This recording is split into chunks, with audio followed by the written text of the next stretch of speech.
there's always a great deal more continuity between administrations, even when the party changes, than there is discontinuity. And I would not expect a radically different foreign policy from the next Democratic administration.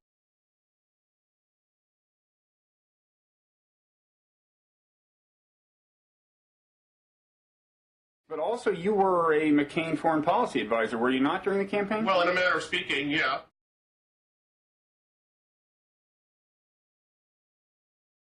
I guess your chances of winding up in the government declined somewhat on the first Tuesday of November, then. Well, I'm still hopeful. I have my lines in. I think there's still some possibilities of a big job dangling out there for me. I'm going to keep mum for now, okay, Bob? This is from the Wall Street Journal. Mr. Kagan serves on the Foreign Policy Advisory Board of Secretary of State Hillary Clinton. But what's that all about?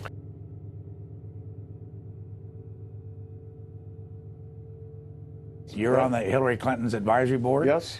Well, Secretary Clinton has set up this Foreign Affairs Policy Board, it's called, and it's a bipartisan group. What people call neoconservatism, I actually call a mainstream bipartisan view that has been dominant in this country and in this town for quite some time.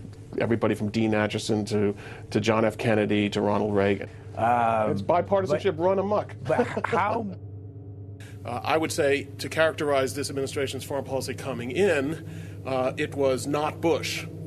And that was pretty much up and down the line. If Bush favored democracy, we're not favoring democracy. I dare say we will find more continuity, and I know this is a horrific thing to say, between George W. Bush's foreign policies and also in terms of dealing with terror, and some of Barack Obama's policies.